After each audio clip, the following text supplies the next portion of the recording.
Hi, everybody. Welcome to Live Stories Podcast for the Love of Books. I'm Shara Goswick, your host. My guest today is Brian Ahearn. Brian is a speaker and an author of multiple books. And today we talked about his book, Influenced from Above. You know, whether we realize it or not, we are influencing the people around us. Are we doing that ethically? Are we doing that in a positive way? We're influencing them by what we say and even how we say it.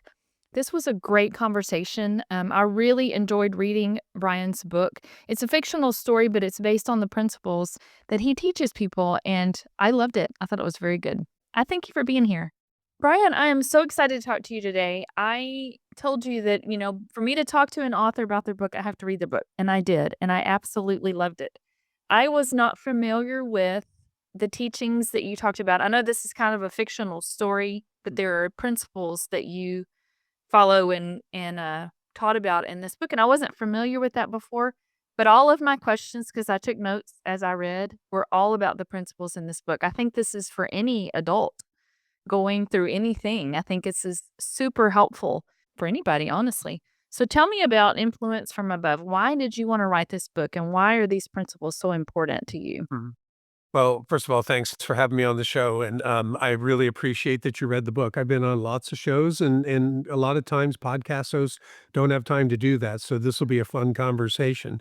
I've been teaching. You've used the term principles. I've been teaching the principles of influence or principles of persuasion for more than 20 years. My association with Dr. Robert Cialdini, who's the most cited living social psychologist in the world on the science of ethical influence.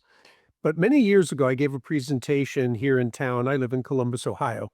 And I had invited my daughter because she hadn't seen me in person present for many, many years. And so she attended, and I was curious about what she thought about it. So we had lunch the next day, and we're talking about the presentation. But then she asked the question that became the inspiration for the book. She said, "Dad, what I want to know is, where is God in all this? Mhm. All this psychology that you teach, how does he fit into this?"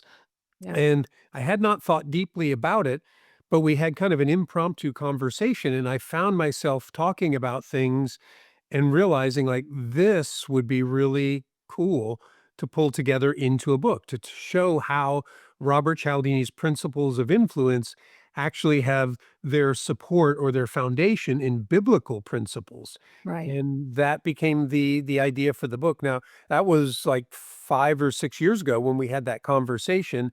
In the meantime, another book had come out and other things were keeping me occupied, but finally got this book out earlier in the fall. Yeah. So one of the questions I have, and this isn't necessarily about the book, but I would think that people would ask this. When you hear influence, people might think manipulation. And when you're trying to influence somebody, and I know that's not what you mean through any of this, but can you kind of clarify that? Oh, I love the question because if it were not for the word manipulation, I would not be sitting here talking to you. I would not have written that book. I never would have started Influence People. The trajectory of my career, but also my life, would be very different. Yeah. In 2003, when I was working a corporate job and I was in the sales department, and a lady who had been in our department was studying for her master's, she comes downstairs, she gives a videotape to my boss and I. She said, "I just saw this in my MBA class. I think you guys will really like it." I watch the video and the light bulb comes on. My first thought was, holy cow, this psychology that he's talking about, it's the underpinning of all selling. It explains why certain approaches work and why certain approaches don't. And since I was involved in sales training, that had direct application. Second thing was everything he talked about was research based. This wasn't motivational hype. This wasn't, this is what I do, personal experience. Here's the research. Look at what a difference it makes when you change how you're communicating. So I felt really confident to get behind it. And the third thing was his stance on ethics and manipulation. He was very clear about doing this in non manipulative ways. In fact, he was introduced by the lady saying, Dr. Cialdini will talk to us about non-manipulative ways to influence people. So what ended up happening was I signed up for Stanford's marketing because they had a lot of great resources. But one day, one of their flyers comes across my desk, and as I page through it, boom, there's Cialdini's picture. And in bold letters at the top, it says bestseller. Right underneath it in bold letters, call it influence, persuasion, or even manipulation, right in the Wow. headline. And I thought, how could they have done that? He's so clear about non-manipulative ways. Either this copyright person was terrible at their job or they didn't watch the video or a combination. But what I will say is the moral part of me felt like it had to be addressed. Yeah. So I emailed Stanford basically saying, I don't know anybody who wants to be manipulated, and I don't know anybody who's looking to become a manipulator. That one word cannot be helping your sales, but it's Yeah. probably really hurting. I never heard from Stanford, and then sometime later, though, I get a phone call from a lady named Chris who worked at Influence at Work, which is Robert Cialdini's organization.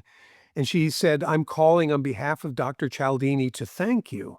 Oh, It came wow. it came to our attention that you sent an email to Stanford, and because of that, they're changing the marketing of all of our materials. Wow. That was my response. I'm like, "Wow, that is so cool." So we had this great conversation. Now, here's fate for you. She says towards the end, she says, "Dr. Cialdini travels the world and speaks about this. If your company's ever looking for a guest speaker." I said, "I sit next to the woman who plans our events and books our speakers. Let me Yeah. transfer you." Yeah. So it was the following year. Cialdini was in Columbus, Ohio several times to address the insurance agents. I went through his 2-day workshop, ultimately went through his certification process, and the rest is history. Um, I hope people recognize how important I take this difference between influence and manipulation. If it didn't mean so much to me at my core, I never would have Right. sent that email. And I got the chance to thank Cialdini, about a year and a half ago. I spoke at a conference celebrating the 40th anniversary of his book, and I cried when Oh, I stood on stage yeah. and said, You changed the course of my career, but you've changed the course of my life because of how I interact with everybody." Yeah. And, I would only hope that people who would read any of my books or this new book might have the same life-changing experience that I've had because it's been wonderful. Yeah. Man, what a story. That's incredible. That is incredible. So the book, like I said, is a fictional story, which you know because you wrote it. Um, and it follows John and his wife, but John is retired and he asks, "What now?" He's had this great career, a family, but he feels like God wants him to do something more. And so it follows his story of an opportunity that comes that's big. And talk to people without giving away the whole story. Talk to people about what you mean by wanting to influence the people in our lives. Because, man, I've got 20 different principles here that I've read that I loved. But what do you mean by that? Who do we need to be influencing in our lives? Well, the reality is we influence people every day no matter what we think about that. I've had some people say, "I never try to persuade somebody." Yes, you do. Your physical presence Yeah. changes how people think, feel, and behave. But you have very little control over that. But when we talk about influencing people, we're talking about thoughtfully, how are we going to communicate with them? How are we going to interact with them? Because we all have needs. Before we actually started getting going, I was talking about my grandson, Emmett, who is 9 months old. Emmett has needs and wants. He has no words to convey them, but about a half hour ago, he was crying because it's like, "Hey, I'm up. Get me out of this crib." Um, so he influenced our behavior. And I tell people from womb to tomb, the entirety of our lives, we are communicating with people in a way that we're trying to influence them to meet our needs, our wants, our desires.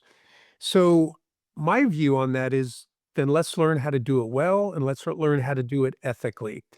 And that's really what the story is trying to bring forth in a story format, is Mm. that we can do this without feeling weird or greasy or like the used car salesman. We can do it, um, in a way that has an eternal impact on people. And I will quickly say that my company Influence People, the word people is an acronym, which stands for powerful everyday opportunities to persuade that are lasting and ethical. But I'm changing that framework now for certain audiences to talk about powerful everyday opportunities to persuade that are loving and eternal. Mm. And we can get into why that change if you'd like to, but it's not in the book. It came in a eureka moment after I'd already got the book out there, but I thought, "Oh, that's beautiful for the acronym that I've been using for so long."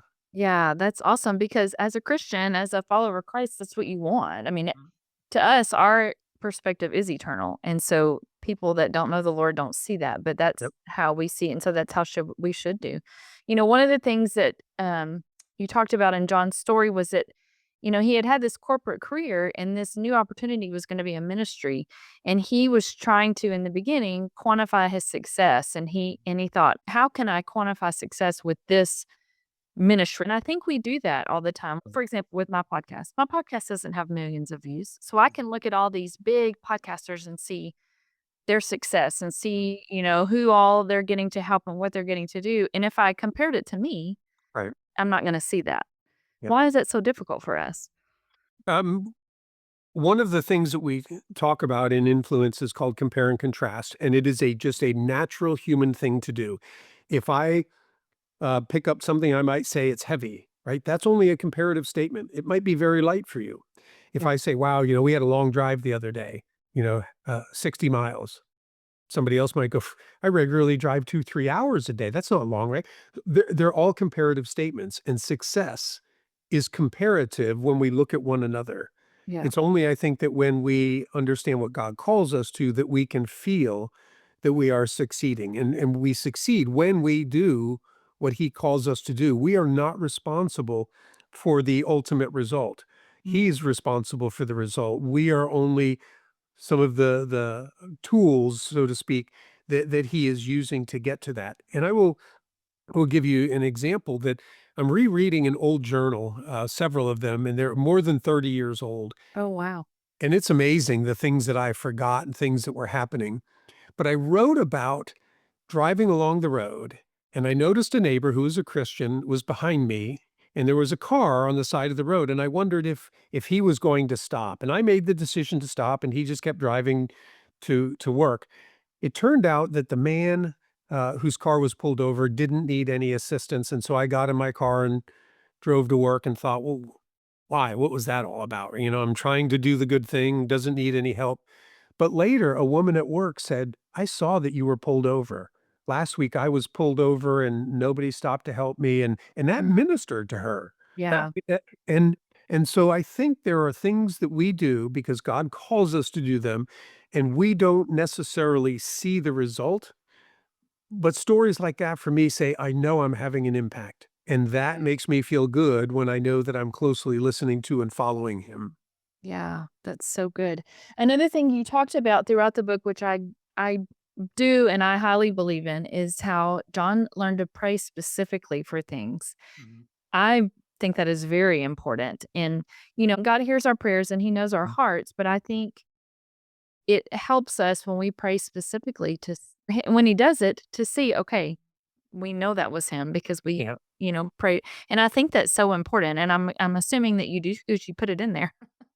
Oh, absolutely. In fact, as I was rereading that old journal, a story came up, and I was having a cigar with a friend a couple days ago, and he mentioned that he's atheist, Mm. and and I said, Bill, I could never believe that because too many things have happened in my life that absolutely cannot be coincidence. I said, yes, I believe the Bible and I read the Bible, but on a personal level, too many things have happened, and I shared this story where I was at work and there was an individual that I had come to a Bible study that I was doing, but when I set up lunch, he canceled and then he never rescheduled.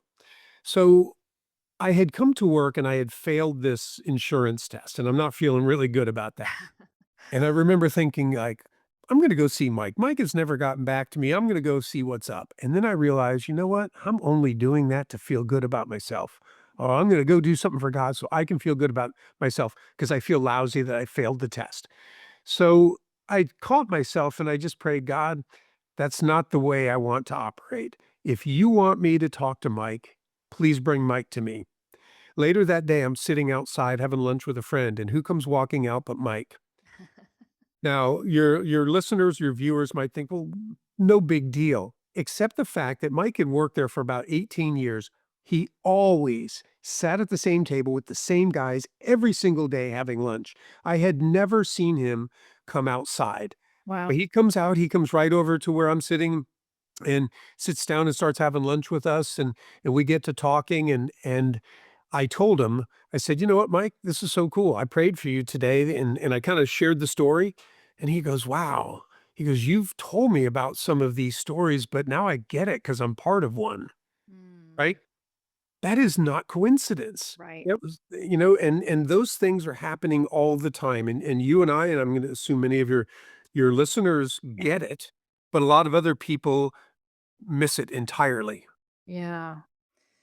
I think that's so important. I love, and I definitely do not believe in coincidence. When you're a Christian, if you're following the Lord, I don't think Mm, anything happens just by chance. I yeah. think He puts it all together. I loved the chapter when you talked about, and you know what? The cool thing about this book, it's a great story and it's got wonderful principles, but I love that you have a scripture that kind of defines the chapter in the beginning, and then you have great reflections in the end that kind of bring it to your life, kind of point things out that you could apply to your own life. But I love the chapter about when you talked about Jonathan and David, Mhm, because John was having to meet with people that he did not agree with, that they were against each other. But that was where the influence really stuck out to me is meeting with somebody, having a relationship with somebody that you don't agree with at all, and just listening, not trying to push your agenda, not trying to manipulate them, but just listening. And that made a big difference. And I loved that. mhm. I think all of us naturally respond to that, right? When somebody wants to sell us something, what do? They most of the time they dive in and they start talking about their product, their service, without asking very many questions at all about, Yeah. are you even interested?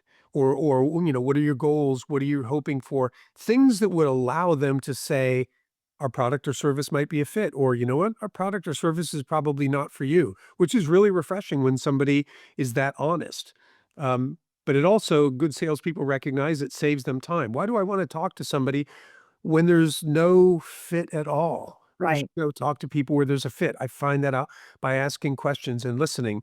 And so, while we don't talk about listening as a principle of influence, I absolutely know that being a good listener, asking questions that show that you're curious, that you want to understand more, allows people to feel engaged. It allows the other person to feel important, that they're Right. being heard, that it's not about you pushing something on them. So it's an incredibly important skill that, frankly, is way underutilized.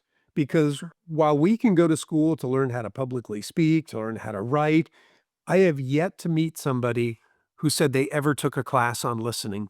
Right. That is true. That's true. And it is, I'm learning to be better about that even on this podcast. And a funny story, I still find myself sometimes, when somebody's talking and I'm agreeing with them and I'm saying, "Yeah," when I edit it, I think, "Gosh, I need to shut up," because I'm just trying to encourage them that I'm listening, but my voice gets on my nerves when I'm interrupting people.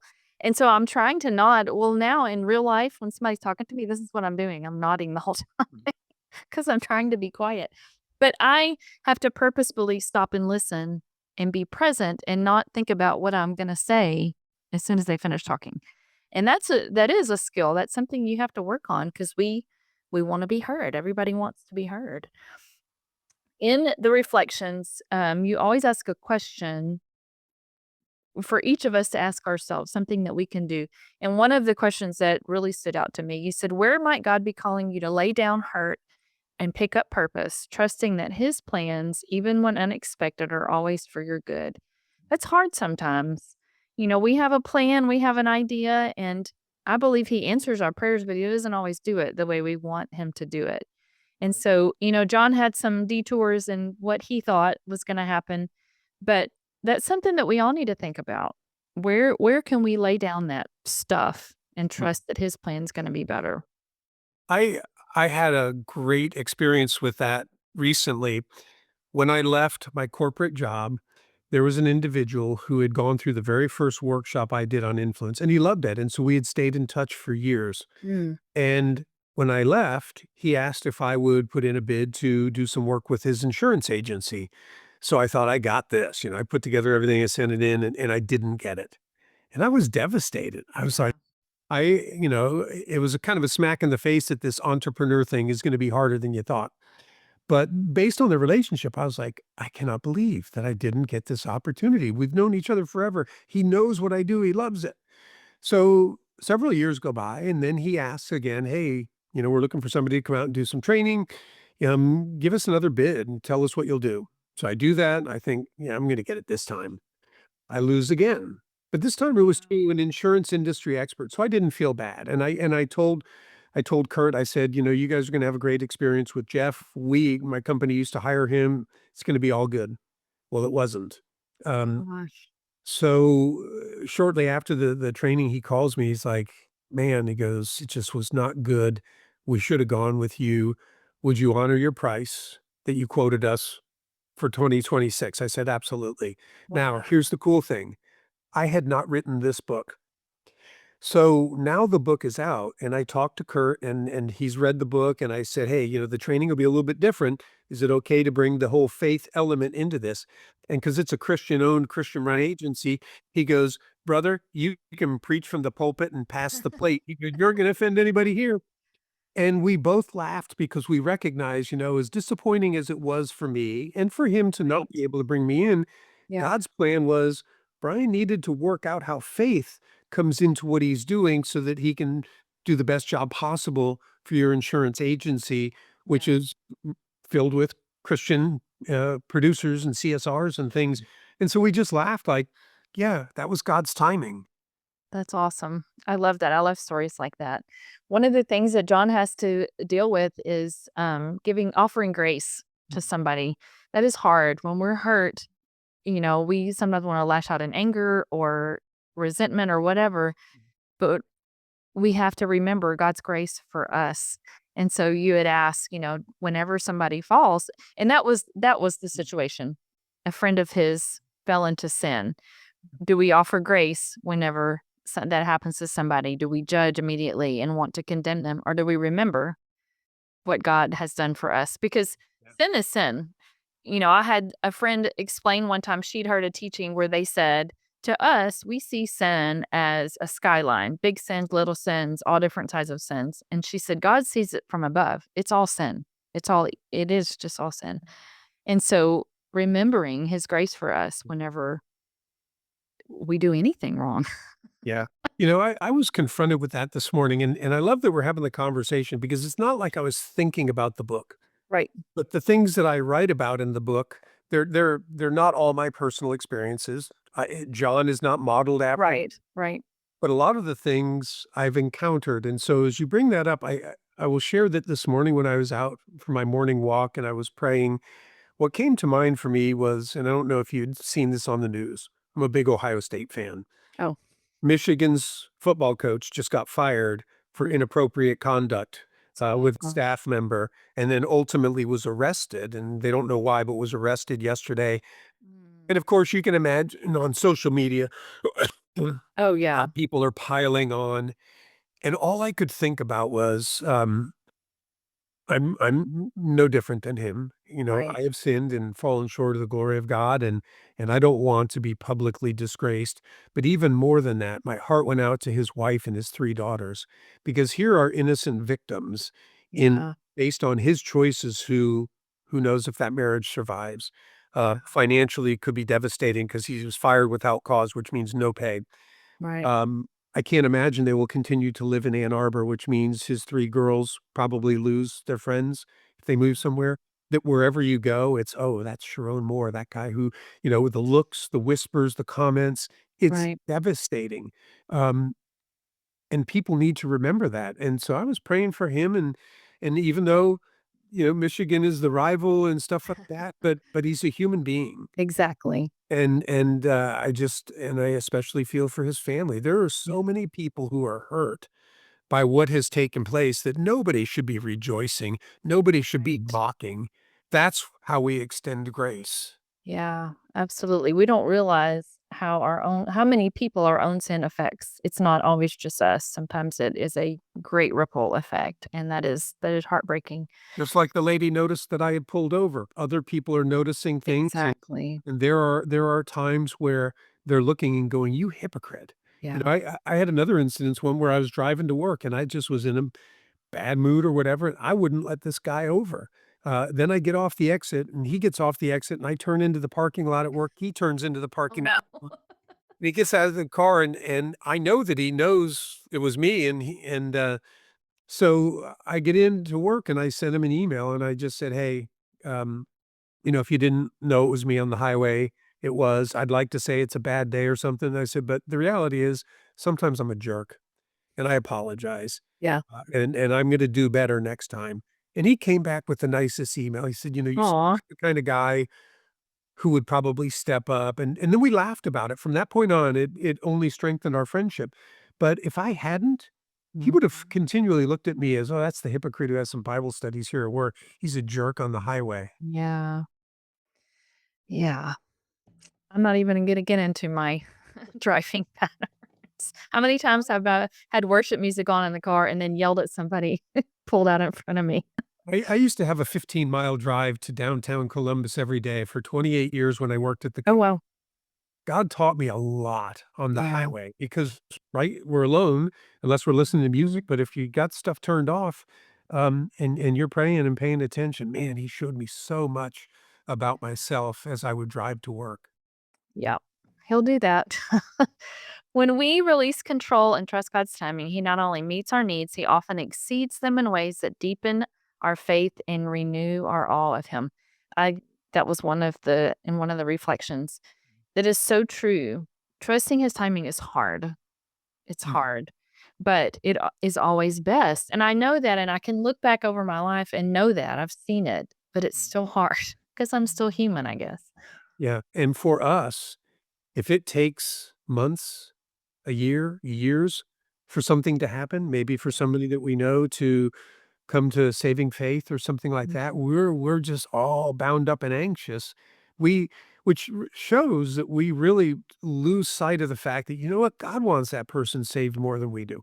Yeah. Um, and he's orchestrating things that we don't realize. They still have free will and choice, but he is more concerned. And it's goes against the grain for us to just go, you got it, God. That almost makes us feel like we don't care. Right. It does. This book is an excellent book. I loved reading it. I know you have other books. You've written other books. This is not your first one. How many do you have? That was actually my 5th. 5th, okay. So, I wrote, my first book was called Influence People, kind of a business psychology book. Mhm. The second book was called Persuasive Selling for Relationship-Driven Insurance Agents, so very specific Yeah, to my market. sure. Um, and then it was around the time of COVID that I wrote The Influencer: Secrets to Success and Happiness, and that's actually a prequel to this book, Okay. where you meet John literally when he's born and his family, and you follow him through his career. Oh, wow. Where that book ended, I always knew there would be another book because, he was only in his early mid-50s when he retired, Yeah, but I didn't know what the book would be. Then my daughter's question prompted it. yeah. My other book that I wrote, is about my relationship with my father, who was in the Marines and served in Vietnam. So it's called His Story, My Story, Mhm. Our Story, and, has nothing to do with my influence teaching, but it was kind of a reflection on our relationship after he had passed away in 2020. Oh, wow. I would definitely like to get more of your work because you're an excellent writer, and Thank you. I really learned a lot from this. It has made me think about the people in my life and the way I am gonna try harder to listen, try harder to pay attention, and see what the Lord wants me to do, not have my own agenda, but to see how the Lord wants me to handle, my relationships. Is Yeah. there anything that I didn't ask you about that you wanna tell me about? Um, I would like to talk, just quickly about, Sure. the loving eternal. So as I said, the acronym PEOPLE is powerful. It's because it's based on science. Every day, it's something we do every single day. Opportunities, those opportunities, like we realize, no coincidence, those opportunities are out there, to persuade, changing how people think, feel, and behave. Mhm. And then the loving really replaces the whole ethical, because the ethics framework that we use is a good framework. We talk Yeah. about being truthful. We talk about, only using the principles of influence that are naturally present in the situation and creating win-win opportunities. Can't Yeah. just be about you. But the human tendency when we know the rules, we know the law, is to, how close can I get and still be okay? How far Yeah. beyond can I go and still be okay? And when people doubt that, I say, back to what we were talking about, just look at how you drive on the highway. Yeah. Speed limit 65, what do we do? 69 to 74, I won't get pulled over for that. Um, so it's human tendency to want to bump up against whatever the defined rules are. Mhm. Now, I know that if I'm trying to influence you, you don't want me looking at whatever the rules are and how close can I get, right? Yeah. You would like to believe that my biggest concern is your welfare, and Right. that's really what love is about, right? Love God, love neighbor. And if I'm doing that, then the ethics naturally takes care of itself because I naturally want what is best for those that I love. Um, Right. and then if we do this well, it can have an eternal impact. The or the insurance company that I'll talk to in January, uh, yes, they have a job and they have to do their jobs well for a variety of reasons. But I really believe that the platform that any of us are given is to have an impact on people. And as you and I know, Mhm. the only thing that will last are the souls who are in heaven. Right. Did we help move them closer to God, or was something we're doing moving them away from God? None of what's around us is going to be lasting. And so, can I use the platform that I have to open a door where somebody says, "Hey, that's pretty interesting. Can we have a conversation?" And now I've got a chance to share like stories I've shared with you, testimony, all those things to hopefully bring them closer to God, to be a tool that he uses in their eternal salvation. That's so good. That's so good. Brian, I loved your book, and I thank you, for being a guest today. I'm so glad I got to meet you, and I'm gonna check out the book that comes before this one because I do want to read that. I'd like to read it. Well, thank you. I appreciate you having me on, and any of the books that you read, if you want to get in and have a conversation, I would be happy to join you. Awesome. Thank you very much. All right, You have a thank you. wonderful day too. All right, you too. Bye-bye. Bye bye.